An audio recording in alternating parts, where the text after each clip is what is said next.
রাহেল সবেমাত্র একজন ডাক্তার হলেন। ওর প্র্যাকটিসের জন্য সে লন্ডনের সবথেকে বড় হাসপাতালে গেলেন। অবশ্য তাকে ডাকাই হয়েছিল সেখানে।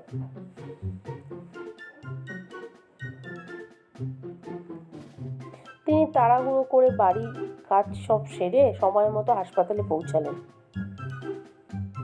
ট্রেনিংয়ের আগে তিনি প্রচুর পুরনো বন্ধুদের সাথে দেখা করেছিলেন। অনেক বন্ধু বান্ধব ছিলেন। তারা একসাথে প্রচুর ফটো ক্লিক করলো, প্রচুর ফটোগ্রাফ নিয়েছিল একসাথে। কিছুক্ষণ পরে ট্রেনিংয়ের জন্য সবাই গেল একসাথে। তার কিছুক্ষণ পরই স্টোর রুম থেকে রাহেলকে মৃত অবস্থায় পাওয়া যায়। গোয়েন্দা তো শুনেই এই বিষয়টির জন্য ছুটে যায়, তাকে ডাকাই হয় এই কাজের জন্য। গোয়েন্দা অপরাধ দৃশ্যে এসে সবাইকে জিজ্ঞাসাবাদ করলেন, তার বন্ধু বান্ধব যারা যারা ছিলেন, তার সঙ্গে ক্লাস করলেন, ট্রেনিং নিলেন, সবাইকে। প্রত্যেকে বলছিল যে তারা প্রশিক্ষণে ছিল, মানে ট্রেনিংয়ে ছিল, এবং তারা কিছুই জানেন না।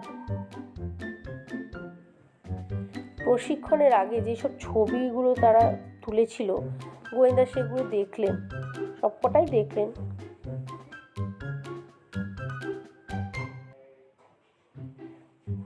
প্রশিক্ষণের আগে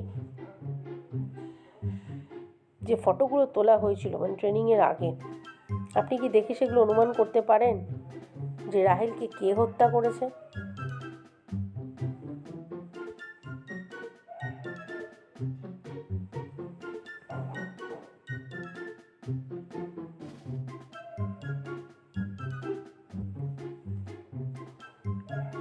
প্রথমজন, দ্বিতীয়জন, তৃতীয়জন, চতুর্থজন, নাকি পঞ্চমজন?